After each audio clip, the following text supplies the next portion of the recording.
손흥민 없이 이겨 보이겠다던 감독의 당찬 선언.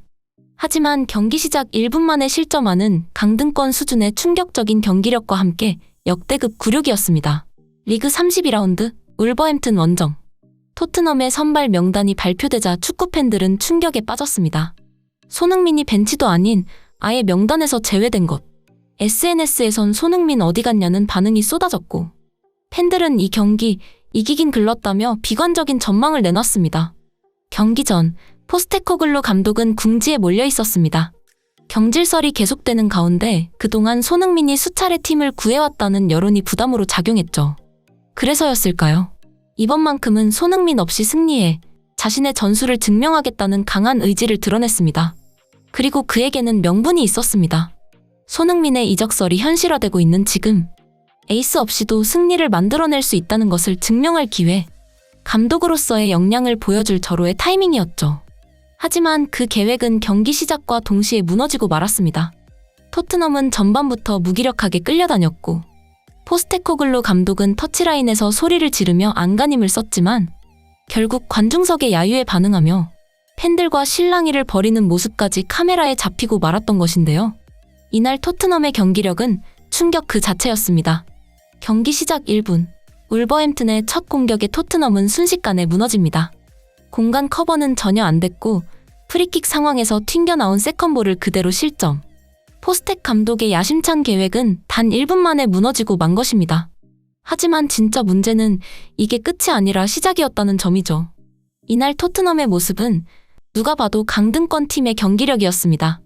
손흥민이 빠진 자리엔 마티스텔이 선발로 나섰지만 결과는 참담했는데요. 패스는 번번이 어긋났고 공격의 흐름은 자주 끊겼습니다.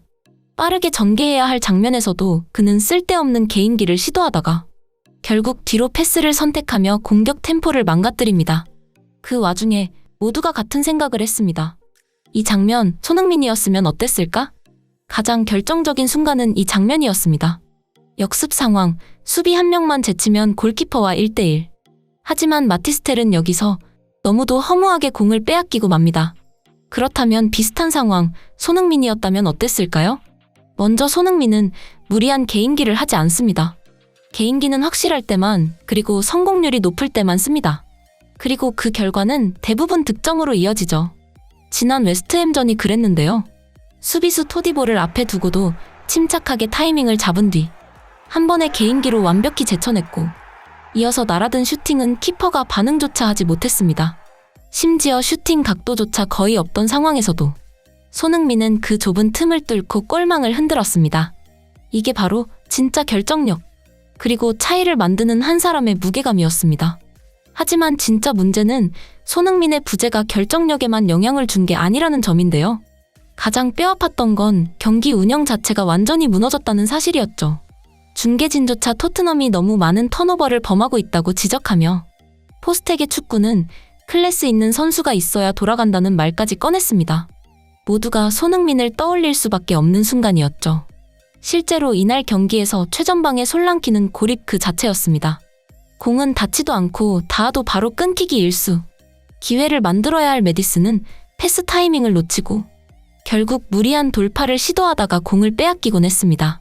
가장 아쉬웠던 건 이 장면이었습니다. 메디슨이 돌파를 시작하는 순간 오른쪽에서 존슨이 손을 높이 듭니다. 왼쪽에 몰려있던 울버햄튼 수비진 반대편엔 완벽한 공간. 메디슨이 연결만 했다면 존슨은 키퍼와 1대1 상황이었습니다. 하지만 메디슨은 또다시 공을 잃었고 기회는 허무하게 사라졌습니다. 잠시 후 카메라에 잡힌 존슨의 표정은 관리가 되지 않았습니다.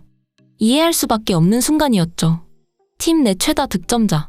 그동안 손흥민의 패스를 받으며 가장 많은 특혜를 누렸던 선수. 그 존슨이 손흥민 하나 빠졌을 뿐인데 이날 경기 내내 존재감이 완전히 사라진 것입니다. 결정적인 찬스는커녕 슈팅 기회조차 만들어지지 않았기 때문입니다. 손흥민은 언제나 상대 수비를 자기 쪽으로 끌어당기면서도 타이밍을 놓치지 않았습니다. 두세 명의 수비수를 달고도 반대편에서 쇄도하던 존슨에게 딱 발만 갖다 대면 되는 정확한 패스를 전달하곤 했죠. 결국 이날 경기로 다시 한번 증명됐습니다. 토트넘이 그동안 불안한 수비 속에서도 꾸역꾸역 승점을 쌓을 수 있었던 이유.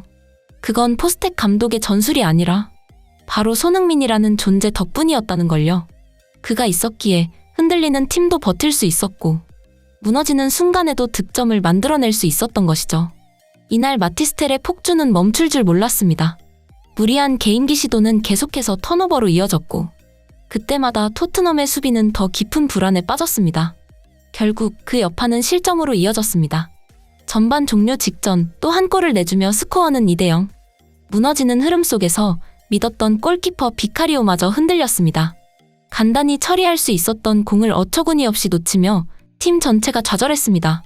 하지만 더 큰 문제는 포스텍 감독이 이 상황을 사실상 방치했다는 점인데요. 마티스텔이 무리하게 공을 끌고 턴오버를 반복해도 그는 아무런 조치도 취하지 않았습니다. 감독이 목소리를 높인 건 단 한순간. 선수들이 라인을 충분히 끌어올리지 않았을 때뿐이었습니다. 그 외의 모든 상황은 그대로 흘러가게 놔뒀죠. 그 결과 후반전에도 토트넘은 또 한 번 무너집니다. 이번엔 믿었던 부주장 크리스티안 로메로의 치명적인 실수였습니다. 하프라인 부근에서 넘어온 단순한 롱패스. 그저 걷어내기만 하면 끝날 상황이었지만 로메로는 어이없는 터치 미스로 공을 내줬고 상대에게 세 번째 골을 헌납하고 말았습니다. 그리고 여기서부터 분위기는 더 이상 회복되지 않았습니다. 평소라면 이런 상황에서도 손흥민이 목소리를 냅니다. 실수한 동료를 다독이고 팀 전체를 다시 끌어올리죠. 하지만 이날 경기장엔 그런 리더가 없었습니다. 손흥민이 빠진 빈자리는 단순히 전술적인 구멍이 아니라 팀의 멘탈 자체를 흔드는 공백이었습니다. 그 영향은 로메로, 비카리오 같은 핵심 선수들에게도 그대로 나타났고 이들은 경기 내내 평소답지 않은 실수를 연달아 범했던 것이죠. 결국 토트넘은 경기 막판까지 실점하며 총 4골을 내주고 완패를 당했습니다. 손흥민 없이 이겨보겠다는 감독의 야심찬 계획은 오히려 손흥민의 가치만 증명하는 결과로 끝나고 말았죠. 경기 직후 발표된 주요 통계는 이 사실을 더욱 분명하게 보여줬습니다. 손흥민이 선발로 출전한 경기에서 토트넘의 평균 기대 득점값은 2골이 넘었지만 손흥민이 결장한 경기에서 기대 득점값은 그에 훨씬 못 미치는 0.5에 불과했는데 이는 강등권 팀 수준이었습니다. 더 놀라운 건 턴오버 수치였습니다. 손흥민이 있을 땐 경기당 평균 9.4회의 상대 박스 진입을 기록했지만 이날 경기에서는 단 3회에 그쳤고 그 과정에서 기록한 공격 지역 턴오버는 시즌 최다 수치인 17회를 기록했습니다. 결국 손흥민이 빠지자 공격은 끊겼고 연계는 사라졌으며 존재했던 조직력마저 와르르 무너져버린 것이었죠. 이 소식을 접한 축구팬들은 손흥민은 이런 팀에서 뛰기에 너무 아까운 선수라며 차라리 이적까지 푹 쉬고 좋은 팀에서 새 출발을 했으면 좋겠다고 주장해 많은 축구팬들의 공감을 얻기도 했습니다. 구독과 좋아요는 영상 제작에 큰 힘이 됩니다. 시청해주셔서 감사합니다.